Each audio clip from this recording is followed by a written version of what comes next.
नमस्कार, मैं हूं Amod Srivastava. Amazing thought, amazing message, amazing information की दिशा में आज एक कदम और आगे।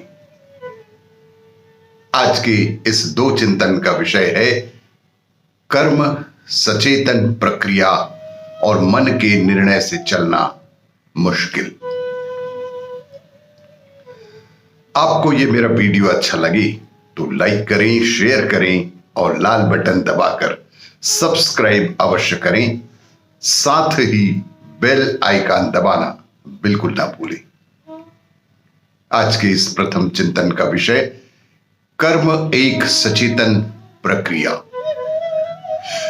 अगर आप यह नहीं जानते कि सहज रूप से जीवन के एक अंश के रूप में कैसे रहा जाए, तो आप एक विकृत जीवन जी रहे हैं। आज 95% लोगों में यह विकृति है कि वह सहजता से एक जगह नहीं बैठ सकते। लोगों को हर वक्त कुछ ना कुछ करने के लिए चाहिए। क्या आपको लगता है कि सारी आपाधापी इसलिए हो रही है क्योंकि हर व्यक्ति इस बारे में पूरी तरह से स्पष्ट है कि वह क्या करना चाहता है? नहीं, बिल्कुल नहीं।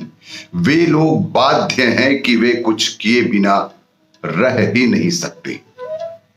दरअसल अगर वे एक जगह बिना कुछ किए बैठ रह गए तो वे पागल हो जाएंगे। दरअसल महत्व हमारे चेतन या अचेतन होने का है। सब इसी पर निर्भर करता है। अगर हमारा कर्म एक सचेतन प्रक्रिया है, चाहे वह खाना हो, बैठना हो, खड़े होना हो या फिर कुछ और करना हो, अगर यह सब सचेतन है तो कोई भी काम ठीक है। लेकिन अधिकतर मौकों पर यह आपके एक जगह नहीं बैठ पाने की वजह से बाध्यकारी प्रतिक्रिया होती है।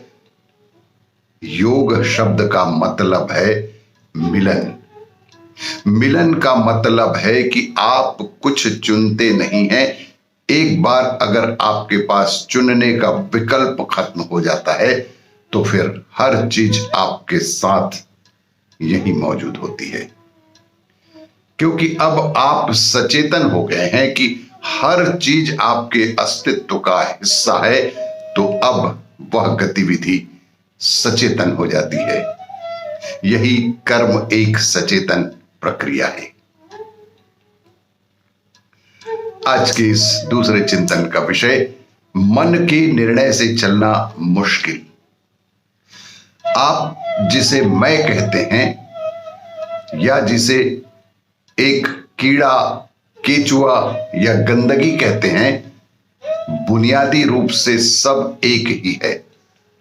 आप भोजन और कीचड़ के साथ एक जैसा व्यवहार नहीं कर सकते, लेकिन बिना कीचड़ के भोजन पैदा हो ही नहीं सकता।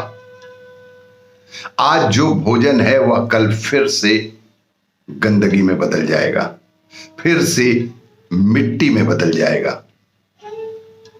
अगर सबको समाहित करने का भाव नहीं होगा तो जीवन में कोई जैविक एकता होगी ही नहीं।